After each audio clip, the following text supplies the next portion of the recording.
I promised you this morning that I'm waiting for some input from the government on the issue of violence, and then we'll be able to give you my comments.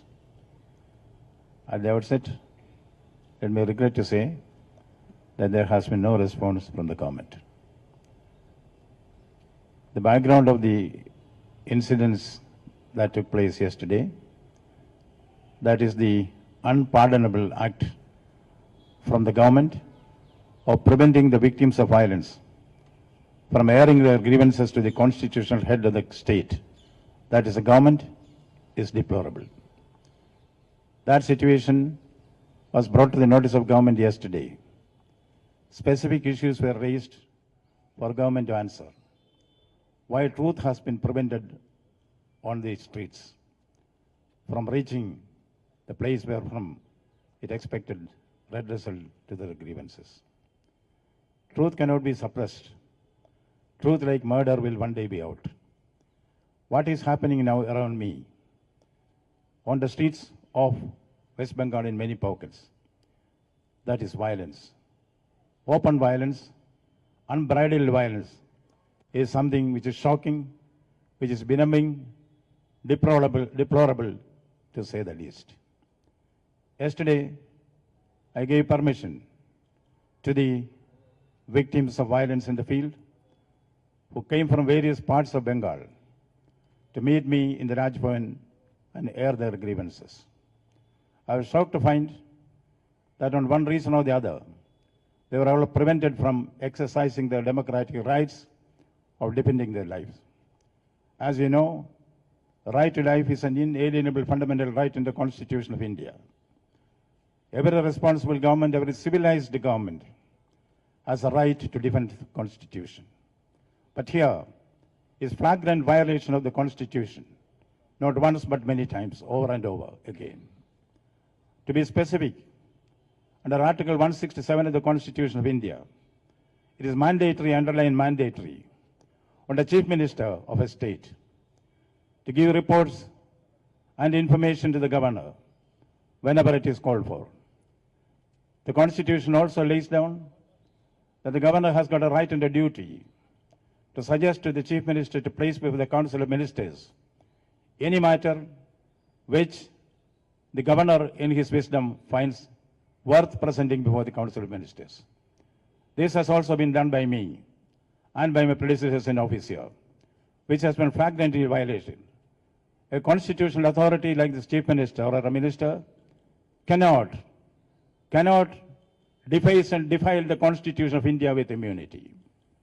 There will certainly be retribution, there will certainly be nemesis. I am bound to act according to the Constitution of India. That the Constitution has been flouted many times does not mean it is going to be the role of the day. It is my bounden duty to see that constitutional provisions are invoked and the government is made to do whatever is constitutionally expected to do, mandated to do. That is what is going on here. Once again, I repeat that there is the dance of death, the macabre, which is happening in many pockets of West Bengal. During the Panchayat election, saw it with my own eyes. I was in the field. During this election also, there have been many instances of violence, murder, intimidation. This cannot go on. Worst is that when the poor people came to meet the governor with permission to air their grievances, they were prevented. But this, truth like murder will one day be out. I would like to be a people's governor. Therefore, I went to see them. I spent time with them. What I heard was the deep pangs of innocent people who were at the gunpoint of the goons. This does not bring credit to any civilized government. Government has to do its duty. If government fails to do its duty, the Constitution will take its own course. I will once again repeat, howsoever high you think you are, the law is above you. That is the situation that is there, prevailing in Bengal now. I, as a humble governor, will exercise all my obligations and duties to the Constitution, boldly, fearlessly, timely. I will intervene where intervention is required. Whatever be the governmental intimidation on me, it is not going to click. intimidation and threat is not going to have any value in a constitutional government. And mind you, Indian democracy has the inner strength.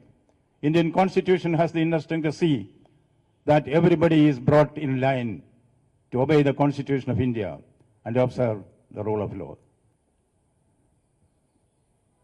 The opposition is a political aspect of that. The opposition leader has gotten rights in democracy. Let him exercise it in his own way. I am more concerned about the people. What is of more relevance to me is that the innocent people have been prevented from meeting the governor, which is not a joke.